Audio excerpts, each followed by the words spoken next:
అర్థం చేసుకోవడానికి కష్టమైన ఈ ఆత్మానుభవ మార్గంలో కాలక్రమంలో నశించినది.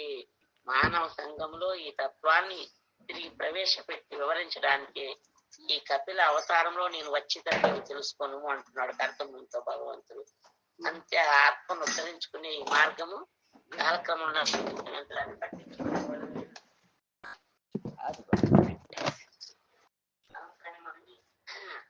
కలియుగంలో కపిల భగవానుడు కర్తముని యొక్క గర్భంలో అవతరించి ఒకసారి భూములను తెలియదు నాకు. మానవ సంఘమందు ఈ తత్వాన్ని తిరిగి ప్రవేశపెట్టి వివరించడానికి ఈ కపిల అవతారంలో నేను వచ్చితిని అని తెలుసుకో అంటున్నారు. గచ్చం కామం మయా పృష్టో గచ్చ కామం మయా పృష్టో మయి సన్యస్య కర్మణ జిత్వా సుదుర్జయం మృత్యు అమృతత్వాయం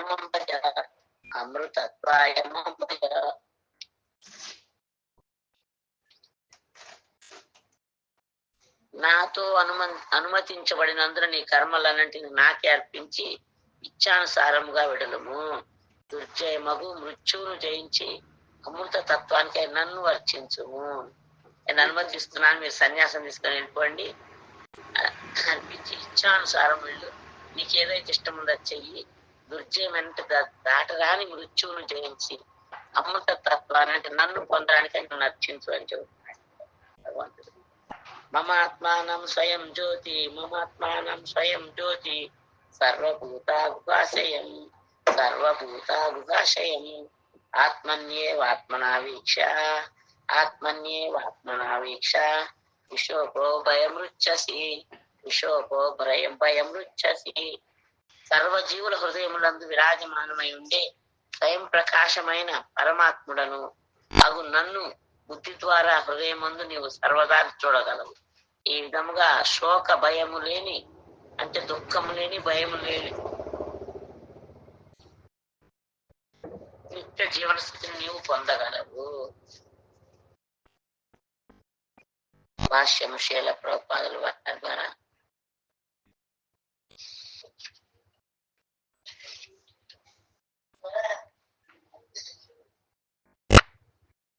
లౌకిక తత్వవేత్తలు వేరొక తత్వవేత్త యొక్క సిద్ధాంతాన్ని కొట్టివేయడానికి కొత్త రకమైన మానసిక కల్పనలు సృష్టించినట్టుగా కపిల భగవానుడు కూడా సాంఖ్యతత్వం అనే కొత్త సిద్ధాంతాన్ని ప్రవేశపెట్టారు. అంటే మనం వాస్తు చూపించుకుంటే కూడా ఒక సిద్ధాంతం చెప్పి దానికి వస్తుంది కాదంటారు. అదే విధంగా లౌకిక తత్వవేత్తలు ఒకరు చెప్పిందా ఇంకొకరు కొట్టివేస్తారు, అది అట్లా కాదు ఇట్లా కాదు. మనం దీంట్లో పెరియాళ్ళ వారి కథలో కూడా చెప్పుకున్నాము.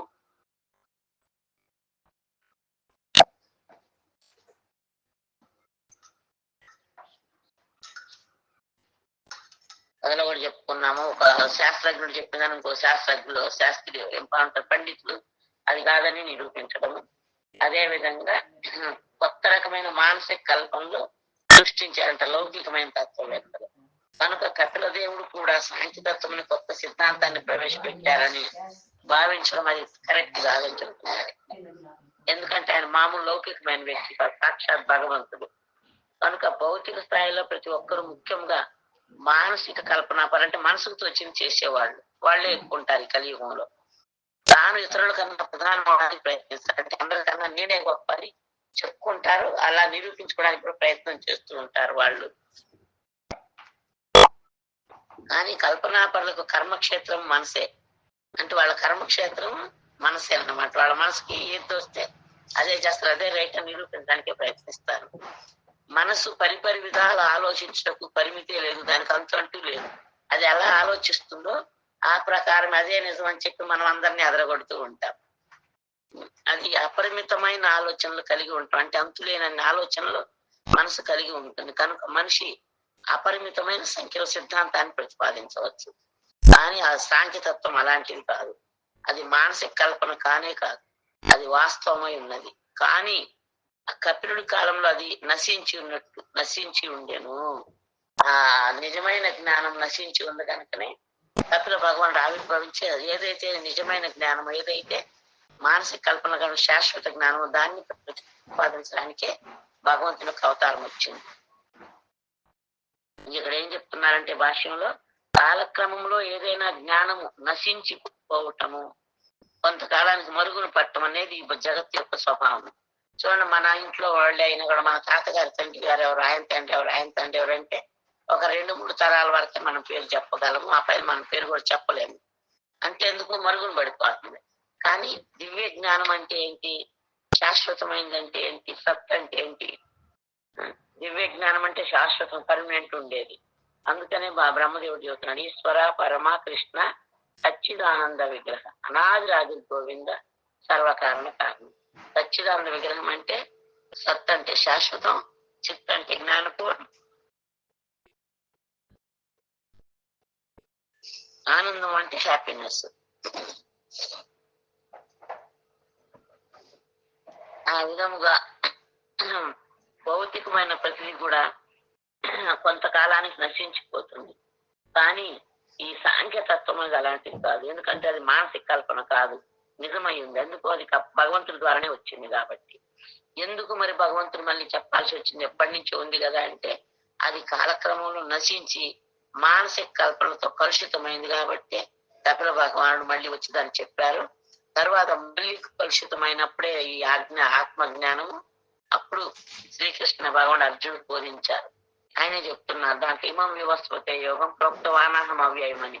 అంటే నీకన్నా ముందు లక్షల సంవత్సరాల పూర్వమే సూర్యదేవుడు నేను ఈ జ్ఞానాన్ని ఉపదేశించాను అని చెప్తున్నాడు కృష్ణ. కనుక ఈ విధమైన వచనాలని శ్రీకృష్ణుడు కూడా భగవద్గీతను పలుకున్నాడు.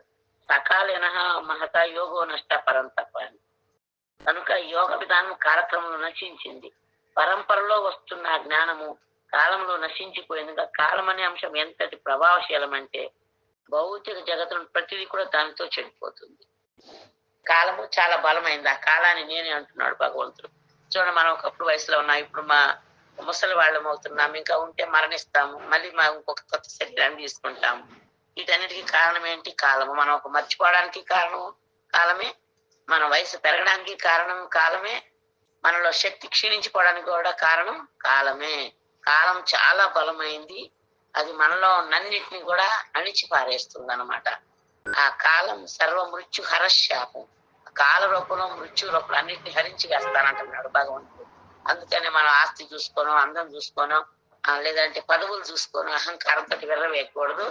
అవన్నీ కాలక్రమంలో నశించిపోయే. పదవులు మనతో ఉండవు, అట్లే అందము మనతో ఉండదు, బలము ఉండదు, వయసు ఉండదు, ఆస్తులు కూడా అట్లే ఉంటాయో ఉండవు కూడా మనకు తెలియదు. ఎందుకంటే అదే తరంలో ఎవరన్నా చెడలవాట్లలో నేను వాళ్ళు వచ్చారనుకోండి, మనం తిని తినక భక్తి కూడా పట్టించుకోకుండా మనం చేసిన సంపాదన అంతా, మనం కూడబెట్టిన డబ్బు అంతా అదే తరంలో ఎవరు దురలవాట్లలోనే మొత్తం సమర్పణ చేసి వికారి కూడా కావచ్చు. అందుకని ఏది కూడా శాశ్వతం కాదు. భగవంతుడు శాశ్వతం. భగవంతుడు శాశ్వతం, మన ఆత్మ శాశ్వతం. భగవంతుడి కోసం మనం చేసే ప్రతి ఒక్క పని, జపము, సేవ, శ్రవణం అన్ని కూడా శాశ్వతం. అది తెలుసుకొని ఎవరైతే తెలివి కలిగిన వాళ్ళు శాశ్వతంగా ఉండేదాన్ని కూడా పెట్టుకుంటారు. చూడండి, ఇల్లు కట్టాలనుకున్నప్పుడు 3 రోజులకి కూలిపోయే కట్టాపుకొని వేసుకోం కదా. మంచి గట్టి సిమెంట్ తెచ్చుకొని, స్ట్రాంగ్ ఐరన్ పెట్టుకొని, స్లాబ్ వేసుకొని మంచిగా ఒక 10 ఏళ్ల పాటు ఉండేట్టు కట్టుకుంటాం. అదే విధంగా ఆత్మ జ్ఞానాన్ని మనం శాశ్వతంగా ఉండేది బిల్డింగ్ లాగా అన్నమాట. మిగతా భౌతికమైన విషయాల్ని తాటాకులు ఇంటిలాగా గాలి మనకు కూలిపోయేటట్టు. మరణంతో అవన్నీ కూడా నాశనం అయిపోతాయి. ఏది కూడా మన ఆత్మకు ఉపయోగపడదు. అలాగనే వదిలేయడానికి కూడా లేదు. వాటి కోసం కొంచెం సమయం పెట్టుకొని ఎవరైతే ఆత్మ కోసం ఎక్కువ సమయం పెట్టుకుంటారు, నిజంగా తెలివి కలిగిన వాళ్ళు నిజంగా జ్ఞానవంతులు అన్నమాట. వాళ్ళు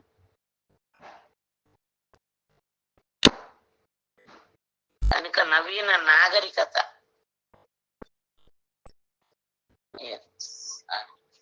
కాలక్రమంలో ఏదైనా జ్ఞానం నశించుకోవడం, కొంతకాలానికి మరుగున పట్టడం అనేది ఈ జగత్తు యొక్క స్వభావం. ఈ విధమైన వచనాన్ని కృష్ణ భగవానుడు భగవద్గీతను పలికాడు. సకాలిన యోగం నష్ట పరంతపని. భగవద్గీతలో చెప్పిన యోగ విధానము కాలక్రమంలో నశించింది. పరంపరలో వస్తున్న జ్ఞానము కాలమందు నశించిపోయింది. కనుక కాలం ఎంత గొప్పదో మనం తెలుసుకోవాలి. భౌతిక జగత్తులో ప్రతిదీ కూడా కాలంతోనే చెడిపోతుంది, నశించిపోతుంది. కృష్ణార్జునుల కలయికకు ముందు గీతలోని యోగ పద్ధతి నశించి ఉంది. కనుకనే శ్రీకృష్ణ భగవానుడు తిరిగి అదే పురాతన యోగ విధానాన్ని అర్జునుడికి దాన్ని అర్థం చేసుకున్న సమర్థుడు కనుక తెలియచేశారు. అదే విధంగా సాంఖ్యతత్వమును తాను కొత్తగా తెలియచేయడం లేదని, అది పూర్వం నుంచే ఉందని కపిల భగవానుడు కూడా పలికారు. కాలక్రమంలో అది నశించడం వల్ల దాన్ని తిరిగి ప్రవేశపెట్టడానికి అతను అవతరించాడు. భగవంతుని అవతారకు ప్రయోజనం అది. యదా యదా హి ధర్మస్య గ్లానిర్భవతి భారత. ఎప్పుడైతే ధర్మానికి హాని కలుగుతుందో అప్పుడల్లా కూడా నేను అవతరిస్తానని భగవంతుడు చెబుతున్నాడు స్వయంగా.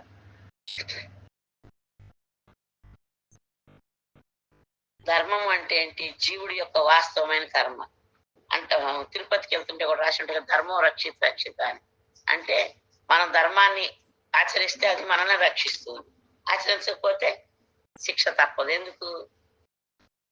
స్కూల్కు లేట్గా చెప్పిన టైంకి వెళ్ళకపోతే ఎట్లా పనిష్మెంట్ చెండలో నుంచోబెడతారో అదే విధంగా ఆఫీసులో అయినా అంతే. ఒక రోజు 2 రోజులు పర్మిషన్, తర్వాత రోజు లేట్గా పోతే ఆ ఉద్యోగం కూడా ఊడిపోతుంది. అదే విధంగా మనకి ఇష్టం వచ్చినట్టు మనం బతకడానికి మానవ జన్మ ఇవ్వలేదు భగవంతుడు.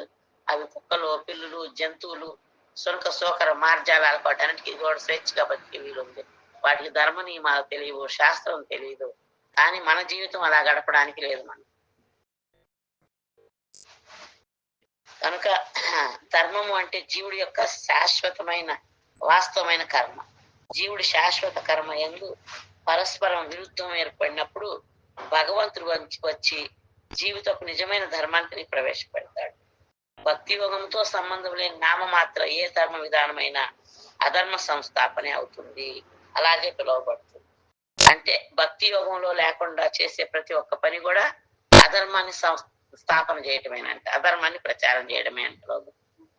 భగవంతునితో తనకు గల నిత్య సంబంధాన్ని మరిచి జనులు భక్తికి ఇతరమైన విషయాలు యందు రతులైనప్పుడు వారి కలాపాలు అధర్మాలు అని పిలువబడతాయి. అది వాళ్ళు చూడండి ఏం చెబుతున్నారు. భగవంతుని విలువ తెలియకుండా మనం ఏదో భక్తి చేస్తున్నాం అనుకొని ఎన్నో రకాలుగా వేరువేరుగా చేస్తే వాటి మీద ఆసక్తితోటి ఆ కలాపాలను కూడా అధర్మం అని పిలువబడతాయి. అంటే ఎందుకు చెప్తున్నారు కదా, భక్తి యోగంతో సంబంధం లేని నామమాత్రపు ఏ ధర్మ విధానమైనా కూడా అధర్మ సంస్థాపన జరిగినట్టే. మనిషి ఏ విధముగా భౌతిక జీవితపు యొక్క కష్టాల నుంచి బయటపడగలడో సాంఖ్యతత్వంలో చెప్పబడింది. సాక్షాత్తు భగవానుడే ఉన్నతమైన విధానాన్ని వివరిస్తున్నాడు కపిల భగవానుడే. సాంఖ్యతత్వ ప్రయోజనం ఇక్కడ చెప్పబడింది. ఎవరైనా నిజంగా నిత్య జీవితాన్ని కోరుతుంటే, శాశ్వత జీవితాన్ని కోరుకుంటే వారు భక్తి యోగమందు కృష్ణ భక్తి భావనలో నెలకొనవలెను. జన్మ మృత్యువుల నుంచి బయటపడడం సాధారణ కార్యము కానే కాదు. చాలా మంది అంటారు, మాకేమొద్దమ్మా, మేము అన్యాయం ఏం చేయట్లేదమ్మా, కష్టపడి బతుకుతున్నాము, ఈ జన్మలో చాలా కష్టాలు పడుతున్నాం కాబట్టి మళ్ళీ జన్మ అనేది మాకు వద్దు అని. అంత సులభం కాదంట జన్మ మృత్యువు నుంచి బయటపడాలంటే. ఎందుకంటే అవి భౌతిక దేహానికి సహజం అన్నమాట. జన్మ మృత్యువులు అనేవి సుదుర్జయం అంటే దాట శక్యము కానిది. భగవంతుడు కూడా చెబుతున్నాడు, దైవీశేషం గుణమయ మమ మాయా దురత్యయ మామేవయే ప్రపద్యంతే మాయా మేతాం తరంతితే. నా దైవీ మాయ దాట శక్యం కానిది. ఎవరైతే నా పాదాలకు శరణు పొందుతారో వాళ్ళు చాలా సులభంగా దాటుతారని చెబుతున్నాడు. నేటి కాలపు నామమాత్ర శాస్త్రజ్ఞుడు జన్మ మృత్యులపై జయాన్ని సాధించు పద్ధతిని తెలుసుకొనలేకున్నారు. కనుకనే వారు వాటి ప్రశ్నను పక్కకు పెట్టి దాన్ని నిర్లక్ష్యం చేస్తారు. ఎందుకు వాళ్ళు మరి కొత్త కొత్త విధానాలు ప్రవేశపెడతారంటే, జన్మ మృత్యుల జయాన్ని సాధించే పద్ధతిని వాళ్ళు తెలుసుకోలేకున్నారు. ఎందుకు? వాళ్ళకి భక్తి యోగంలోకి రాలేదు, భక్తి యోగంలో ఉన్న వాళ్ళ పరిచయం కూడా లేదు కాబట్టి వాళ్ళకి దాని గురించి తెలియక వేరు వేరు మార్గాల్లో వెళ్తున్నారు. అంటే అధర్మాన్ని ప్రవేశపెట్టే వాళ్ళని అనుసరించి అధర్మ మార్గంలో వెళ్తున్నారు.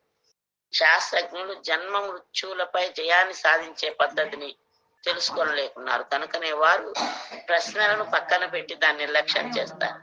కేవలం వారు భౌతిక దేహాన్ని పరిణామశీలమైనది తప్పక నశిస్తుందని సంబంధిత సమస్యలు ఎందు లీనమై ఉంటారు.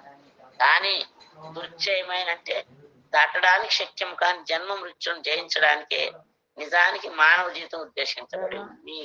ఈ మానవ జీవితంలోనే మనం జన్మ మృత్యు జరా వ్యాధి దుఃఖ దోషాను దర్శనం వీటిలోంచి బయటపడగలం. మరి ఏ జన్మలో కూడా ఇది సాధ్యం కాదు. కనుక ఈ శ్లోకంలో చెప్పినట్లుగా దాన్ని సాధించవచ్చు. దీంట్లో చెబుతున్నారు అది మాం భజ అంటే. మాం భజ అని ఎందుకు అంటున్నారు కృష్ణ? ఇక్కడ శ్లోకంలో ఉంది కదా మాం భజ. గచ్చా కామం మయా పృష్టో మయి సన్యస్య కర్మణ యత్వాసు దుర్జయం ముచ్చు అమృతత్వాయ మాం భజ. అమృతత్వం అంటే శాశ్వత జీవితాన్ని పొందాలంటే మాం అంటే నేను, నన్ను, భజ అంటే భజించు. కనుక ఇక్కడ చెప్తున్నారు మాం భజ అంటే ప్రతి ఒక్కరూ కూడా పూర్ణ పురుషోత్తముడు భగవంతుని భక్తియుత సేవ యందు నెలకొనవలను. భగవద్గీత యందు కూడా శ్రీకృష్ణ భగవానుడు చెప్తున్నారేమని? మన్మనాభవ మద్భక్తో నా భక్తుడవుగా నన్ను వర్చించు, నన్ను పూజించు అని. కానీ మూర్ఖులైన నామమాత్ర విద్వాంసులు అంటే ఎందుకు వాళ్ళు నామమాత్ర విద్వాంసులు మూర్ఖులు అంటున్నారు? వాళ్ళు భగవద్గీత చదువుతూ సత్సంగాలు చెప్తూ సత్సంగాలు వింటూ చెప్తూ కూడా కానీ భగవంతుని గొప్పతనాన్ని అర్థం చేసుకోలేని వాళ్ళని మూర్ఖులు అంటున్నారు. ఎందుకు అర్థం చేసుకోలేకపోతున్నారు? భగవద్గీత చదివి కూడా మనకు అర్థమవుతుంది కదా, వాళ్ళకి ఎందుకు అర్థం కావట్లేదు అంటే భగవంతుడు చెబుతున్నాడు భగవద్గీతలో, మూడోయం నాభిజానత అంటే మూర్ఖులకి అజ్ఞానులకి నేను ఎన్నడికి కూడా ప్రకటముగాను అర్థం కాను, నా పలుకులు కూడా అర్థం కావంటున్నారు. ఎవరికి అర్థమవుతాయి? భక్తులకి మాత్రమే భగవంతుని పలుకులు అర్థమవుతాయి. కనుక మూర్ఖులు అగు నామ మాత్ర విద్వాంసులు మాత్రము మనం అర్చించవలసింది, శరణు పొందవలసింది శ్రీకృష్ణుడిని కాక ఇంకా దేనిను అంటూ పలుకుతూ ఉంటారు. కనుకనే కృష్ణుడి కరుణ లేకుండా సాంఖ్యతత్వాన్ని గాని ముక్తికి ఉద్దేశించిన ఏ తత్వాన్ని గాని ఎవరు కూడా అర్థం చేసుకోలేరు. అజ్ఞానం కారణముగానే మనిషి ఈ భౌతిక జీవితంలో బంధితుడవుతాడని, వాస్తవమైన జ్ఞానంలో నెలకొనట ద్వారా అతను భౌతిక యాతన నుంచి ముక్తుడు కాగలడని వేదాలన్నీ కూడా నిర్ధారిస్తున్నవి. సాంఖ్యం అంటే దేనితో మనిషి భవబంధాల నుంచి ముక్తిని పొందగలడో అట్టి నిజమైన జ్ఞానాన్ని సాంఖ్య జ్ఞానము అంటారు. ఆ జ్ఞానాన్ని బోధించడానికే భగవంతుడు కపిల భగవానుడు లాగా వచ్చాడు. భగవంతుడిని అర్థం చేసుకోవడంలో చాలా మంది పరమ ఆసక్తి కలిగి ఉంటారు. ముఖ్యంగా ధ్యానం ద్వారా, మానసిక కల్పన ద్వారా బ్రహ్మజ్యోతి అనుభవానికి ఎవరు తాతాలాడతారు. కానీ పూర్ణ పురుషోత్తముడకు భగవానుడే పరతత్వంని చివరి లక్షణమని నొక్కి వక్కాణించడానికి కపిల దేవుడు ఇక్కడ మామ్ అనే పదాన్ని ప్రయోగించారు. అందుకనే వాళ్ళు ధ్యానం చేసేవాళ్ళు కానీ, జ్ఞానం ఉన్నవాళ్ళు కానీ, జ్ఞానయోగి, జ్ఞానయోగి, కర్మయోగి ఈ మూడు యోగాల్లో ఉండేవాడు కూడా భగవంతుని చేరడానికి తహతహలాడుతున్నారు. కానీ వాళ్ళు ఎలాంటి గురువుని ఆశ్రయించుకున్నారో, భక్తి యోగంలో నిపుణుడైన గురువుని వాళ్ళు ఆశ్రయించలేదు. మానసిక కల్పనలతోటి ఏ మార్గమైనా సరే అక్కడికే చేరుకుంటామని భావించే ఒక అధర్మ సంస్థాపన చేసే గురువుని నమ్ముకున్నారు. కాబట్టి వాళ్ళకి ఈ జన్మలో అలాంటి గురువును వదిలి భక్తి యోగంలో కృష్ణ సంబంధ విజ్ఞానాన్ని పొందిన గురువుని ఆశ్రయించిన దాకా వాళ్ళు అలాగే అజ్ఞానంలోనే ఉంటారు. ఆ అజ్ఞానంలో నుంచి బయటపడాలంటే మనకి కృష్ణ సంబంధ జ్ఞానంలో నిపుణుడైన గురువు యొక్క సందేశం అంటే వారి ఆజ్ఞలు మనం పాటించాలి, వారిని ఆశ్రయించుకోవాలి. వాళ్ళు చెప్పినట్టుగా మనం భక్తి జీవితంలో ముందుకెళ్ళాలి. కనుక భగవద్గీత శ్రీకృష్ణ భగవానుడు ఎప్పుడు కూడా నాకు అని పలుకుతున్నారు. కానీ మూర్ఖులైన వారి స్పష్టమగు భావనకు విపరీత వ్యాఖ్యానం చేస్తే అక్కడ అంటే సాక్షాత్తుగా శ్రీకృష్ణుడే పూర్ణ పురుషోత్తముడైన భగవానుడు పలు రూపాల్లో అవతరిస్తున్నాడని, అతను భౌతిక దేహాన్ని స్వీకరించక నిత్యముగా ఆధ్యాత్మిక రూపం నిలిచి ఉంటాడని తెలుసుకోగలిగిన వాడు అతని స్వభావం ఎరిగిన వాడు అవుతాడు. అల్పజ్ఞానం కలవారు ఈ విషయాన్ని అర్థం చేసుకోలేరు. కనుకనే వారు పదే పదే ఈ విషయం ప్రతిచోట ప్రస్తావించబడుతుంటుంది. స్వయమాయతో ప్రకటితమైనటి కృష్ణ రూపాన్నో, రాముడి రూపాన్నో లేదా కపిల భగవానుడి రూపాన్నో చూడటం ద్వారా మనిషి నేరుగా బ్రహ్మజ్యోతిని చూడగలడు. ఎందుకంటే బ్రహ్మజ్యోతి అనేది భగవంతుని యొక్క దేహం వెలిగే. కనుక సూర్యకాంతి సూర్యలోక తేజం కనుక సూర్యుడిని చూడడానికి ద్వారా మనిషి అప్రయత్నంగా సూర్యకాంతిని కూడా చూసినట్లు అవుతాడు. అదేవిధంగా పూర్ణ పురుషోత్తముడగు భగవంతుని చూడడం ద్వారా మనిషి ఏకకాలంలోనే పరమాత్మానుభూతి నిరాకార బ్రహ్మానుభూతి రెండింటిని పొందగలడు. పరతత్వం అనేది 3 తత్వాలుగా స్థితమైన శ్రీమద్ భాగవతం నిర్ధారించిన మొదట్లో నిరాకార బ్రహ్మము గాను, తరువాత స్థితి యందు ఎల్లరి హృదయాల్లో ఉన్న పరమాత్ముని గాను, చివరికి పరతత్వపు చివరి అనుభూతి ఒక దేవదేవుడు గాను భగవానుడు అనుభూతమవుతాడు.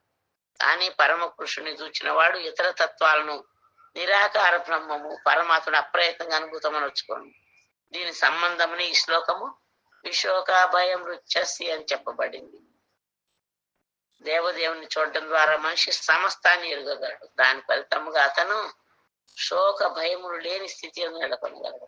శ్రీకృష్ణ భగవాని భక్తియుత సేవ ద్వారా అది సిద్ధిస్తుంది. భక్తియుత సేవ అంటే ఏ సేవ మనం ఎక్కడికి వెళ్ళినా ఎక్కడున్నా కూడా చేయొచ్చు. చెప్పగలరు ఎవరన్నా? ఏ సేవ చేయొచ్చు మనం?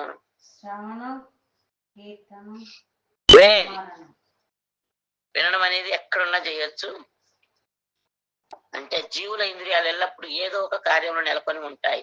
అవి వేదోపదేశాలు తెలియచేయబడిన కార్యాలే కావచ్చు, కానీ భౌతిక కార్యాలు కూడా కావచ్చు. అనగా ఏదో ఒక దానికోసం పనిచేయడం ఇంద్రియాల యొక్క సహజ స్వభావం. లేక మనసు ఆ ఇంద్రియాల కేంద్రం. నిజానికి మనసు ఇంద్రియాలకు నాయకుడు కనుక సత్వాన్ని పిలువబడుతుంది. అదే విధంగా ఈ భౌతిక ప్రపంచంలో ఉన్నట్టి సమస్త దేవతలకు సూర్యుడు, చంద్రుడు, ఇంద్రుడు, దేవాది దేవుడు శ్రీకృష్ణుడు వీరందరికీ నాయకుడు. అందుకనే శ్రీమద్ భాగవతం ఏకలో ఈశ్వర కృష్ణ ఆరస బాబుచు ఈ అందరిని నియమించాడు ఒకే ఒక్కడు కృష్ణ. మిగతా దేవతలంతా వాళ్ళ వాళ్ళ కార్యక్రమాలను నిర్వహించాడు. వాయుదేవుడు, అగ్నిదేవుడు, మరి ఏమంటారు వరుణ దేవుడు, ఇంద్రుడేమో దేవతలందరికీ రాజు. ఆయన వాళ్ళని పారస వినాయకుడు విఘ్నాలు తొలగించాడు. బ్రహ్మ సృష్టి శివుడు, లయకారకుడు, ఇట్లా కుమారస్వామి కార్తికేయుడు. ఆయన దేవతలకు సేనాధిపతి. ఇట్లా రకరకాలుగా ఉండే దేవతలంతా కూడా భగవంతుని ఆజ్ఞ ప్రకారం పనిచేస్తారని కూడా బ్రహ్మ సంహితలో బ్రహ్మదేవుడు చెబుతున్నాడు. కనుక దేవతలు భగవంతుని విరాట్ వివిధ అంగాలను వేదవాదమైన దేవతలంతా కూడా అట్లాంటి వేరు కాదు. వాళ్ళంతా భగవంతుని యొక్క శరీరంలో చేతులు, కాలు, వేళ్ళు, జుట్టు అట్లా భగవంతుని శరీరంలో భాగాలు 33 కోట్ల మంది దేవతలు కూడా సేవా కార్యము. కనుక ఎప్పుడైతే మన ఇంద్రియాలన్నీ కూడా ఆ దేవతల ప్రభావం పనిచేస్తాయి. ఎందుకంటే మన ముక్కుకి ఒక దేవత అధిష్టాన దేవత ఉంటారు, చెవుకు ఒక అధిష్టాన దేవత ఉంటారు, కంటికి ఒక అధిష్టాన దేవత, జుట్టుకు ఒక అధిష్టాన దేవత ఉంటారు. ఇట్లా ఈ అధిష్టాన దేవతలందరి ఆశీస్సులు మనం పొందగలిగితే మనం భక్తి యోగంలోకి వస్తాం. అందుకని స్టార్టింగ్ లో రకరకాల దేవతారాధన ఉంటుంది. వాళ్ళు మనం చేసే సేవలకి పూజలకు సంతృప్తి చెందినాక మనని కృష్ణ భక్తులకు పంపిస్తారు ఆ దేవతలు. ఆ విధముగా ఆ సేవా కార్యము ఆ దేవదేవుని పైన లక్ష్యం అయినప్పుడు ఇంద్రియాలు వాటి సహజ స్థితి పొందుతున్నాయి అని భావం. ఎప్పుడైతే ఆ విధంగా కృష్ణ భక్తిలోకి వస్తామో అప్పుడు మన ఇంద్రియాలు సహజమైన స్థితికి వచ్చినట్టు అనమాట. పక్కనే శ్రీకృష్ణ భగవానుడు శ్రీకేశ అని పిలువబడినాడు. ఎందుకంటే నిజానికి అతనే ఇంద్రియాలకు మూలము మరియు చివరి ప్రభు. ఇంద్రియములు మనసు సహజంగానే కర్మయందు ప్రవృత్తమై ఉంటాయి. మన మనసు కూడా శరీరం పనిచేస్తూ ఉంటుంది. మనసు రకరకాలుగా ఆలోచిస్తుందో ఈ పిండి వంటలు చేయాలి, అట్లా అమెరికా పంపాలి, ఈ ఊరు పోవాలి, ఆ ఊరు పోవాలి, యాత్రలు తిరగాలి, ఎన్నో రకాలుగా ఆలోచిస్తుంది మనసు. అలా అటు ఇటు తిరిగి వచ్చే మనసుని భగవంతుని మీద లగ్నం చేయడానికే మనం శ్రవణాన్ని చేపట్టాలి. శ్రవణం చేయాలి. పగలంతా కూడా విన్నదాన్ని మళ్ళీ మళ్ళీ గుర్తు చేసుకుంటుంటే అప్పుడు భగవంతుడు వేరే వాళ్ళకి చెప్పగలిగే శక్తిని మనకి ఇస్తాడు. అంత సులభంగా ఇవ్వడు భగవంతుడు. ఎన్నో పరీక్షలు అవుతాయి మనకి. అనగా పరోక్షంగా ఇంద్రియాలన్నీ కూడా సహజ రీతిగా భగవత్ సేవని ఆపేక్ష కలిగి ఉన్నవి. అదే భక్తి. ఎప్పుడైతే దేవుడి సేవ మీద వినేదానికోసం చెవులు, చూచేదానికోసం కళ్ళు, సేవ చేయడానికి చేతులు, గుడికి నడవడానికి కాళ్ళు, ఇట్లా సవై మన కృష్ణ పదార విందయో వచాంసి వైకుంఠ గుణాను వర్ణని అని చెప్పినట్టుగా ఎప్పుడు మన మనసుని భగవంతుని చరణాల మీద లగ్నం చేస్తామో మన చూపుని ఆయన చూడటంలోను, నాలుక పాదాల దగ్గర తులసిని రుచి చూడటంలోను, శరీరము భగవంతునికి సాష్టాంగ నమస్కారాలు చేయడం, అన్ని రకాలుగా మన ఇంద్రియాలని మన శరీరాన్ని భగవంతుని సేవకు అంకితం చేయగలిగితే అది నిజమైన భక్తి యోగం అంట. దానివల్ల మనం అనుకున్న లాభం అనేది ఏ లాభము, మళ్ళీ జన్మ మృత్యు జరా వ్యాధిని వైకుంఠ లోకాలకు చేరగలుగుతాం. కనుక అందుకనే అతను హృషికేశుడు అని పిలువబడినాడు. అనగా పరోక్షంగా ఇంద్రియాలన్నీ కూడా సహజరీతిగా భగవత్ సేవడనే ఆపేక్ష కలిగి ఉన్నవి. అది భక్తి. ఎప్పుడైతే భగవంతుని సేవ పట్ల మనకి ఇంద్రియాలకి ఆసక్తి కలుగుతుందో అదే భక్తి యోగము.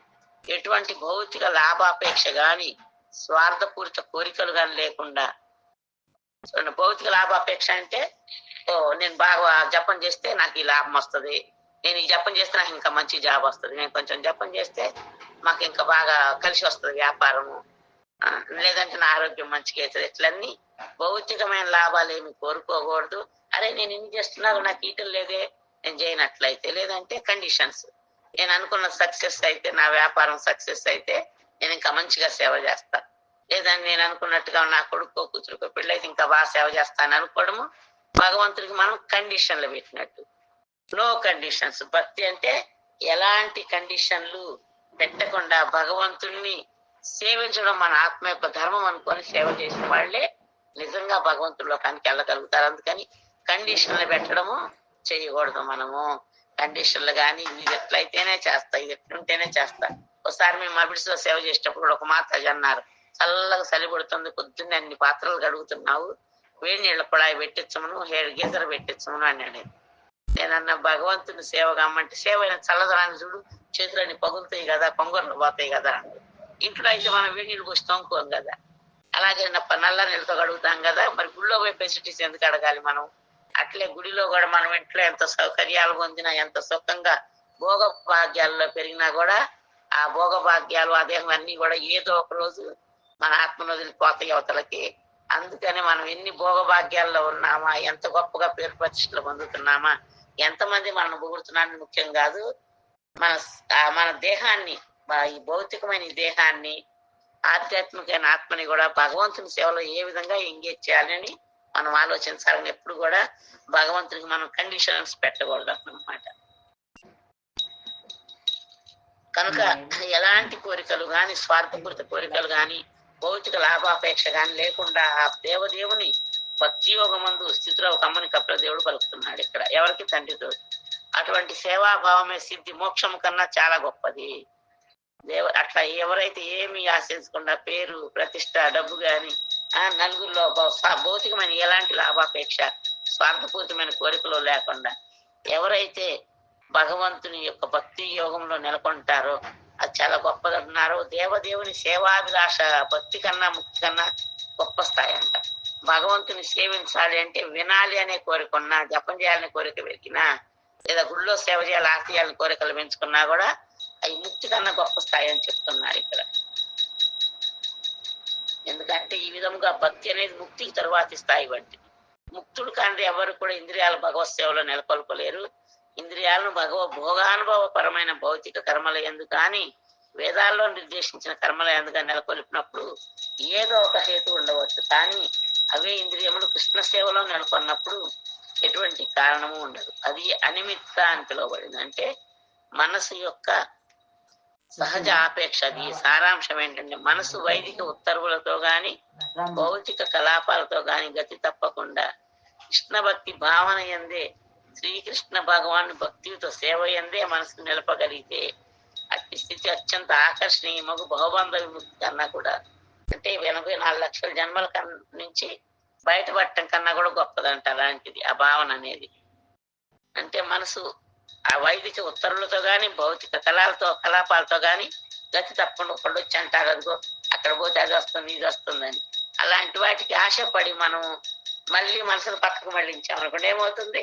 మళ్ళీ ప్రయాణం మొదటికి వస్తుంది అనమాట. అందుకనే అలాంటి వేటికి కూడా మనం ఆశించకుండా సిన్సియర్ గా భగవంతుడు సేవ చేయడం నా ధర్మము అని తెలుసుకొని ఎప్పుడైతే చేస్తామో అప్పుడు నిజంగానే ముక్తి స్థాయి కన్నా కూడా గొప్ప స్థాయిని మనం పొందగలుగుతాం.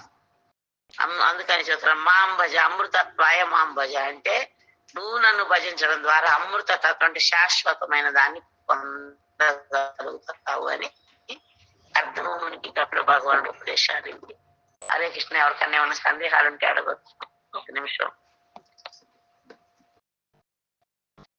ఇప్పుడు మనం వైష్ణవులు ప్రణామం చేస్తాం. వైష్ణవులు ప్రమదయ సాగర్లు, పతిత పావనులు, కల్పవృక్షం లాంటి వారు కోరిన కోరికెల్లా తీర్చగల సమర్థులు. వాంఛాకల్పతరుభ్యశ్చ కృపా సింధుభ్యైవ చ పతితానాం పావనేభ్యో వైష్ణవేభ్యో నమో నమః.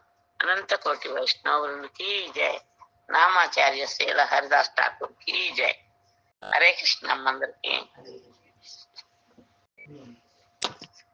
శ్రీమద్